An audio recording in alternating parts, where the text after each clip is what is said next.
Ricky, I'm home. That's my line.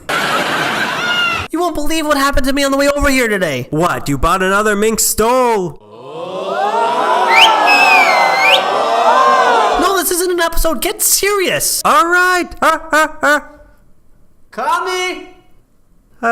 The year's 1942. I know what year it is. And as you know, a Japanese submarine recently attacked an oil field in Santa Barbara. An alien or a Japanese person may have been flying over the city in the Battle of LA. Executive Order 9066 was just put into effect. Tensions high in LA. Paranoia is rampant. Just like I am, your wife, Lucille Ball. You don't have to explain who you are to me. I know I don't. Don't make fun of my English.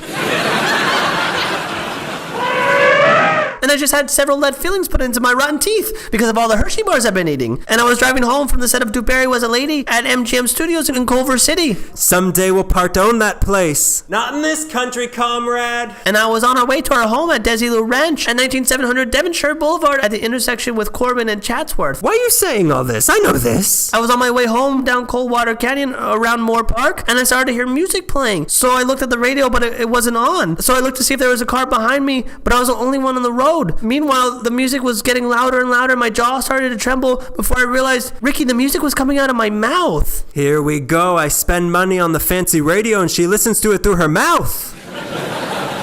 It got so loud that my whole mouth was shaking, and it was a song that I recognized. Was it Babalu? No, that'll never be on the radio. Ay, que creo que caramba de Mateo Bueno vida. What? What's he saying? And as I got farther away from the area, the song faded out. And so the next day at the studio, I brought it up to Buster Keaton. And he said, you don't have feelings, do you? Well, yeah, I said to him, were you driving around Moore Park? Yeah. So Mr. Keaton told me that the same thing had happened to a friend of his. And what was going on was she had fillings in her mouth, and they were picking up signals from the radio station in the area. And it was really strange because 5 days later, I was driving home again, but this time by a bunch of empty lots that are going to be built into the Birmingham Army Hospital next year at 17,000 Haines Street at the intersection of Balboa and Victory in Lake Balboa area, Ricky. This hospital will be treating the wounded GIs that will be arriving from the hospital ships in Long Beach. How do you know this? Ricky, that's not important. So I was driving by here when I noticed a different sort of sound. So I stopped and I backed up until the sound got as loud as it could be, and my jaw was vibrating until I realized, Ricky, it was Morse code. So I sped home, and the next day, I reported to the MGM security office, who then reported to a higher authority who investigated the area and found an underground transmitter that was being used by a Japanese guard to send signals to who knows.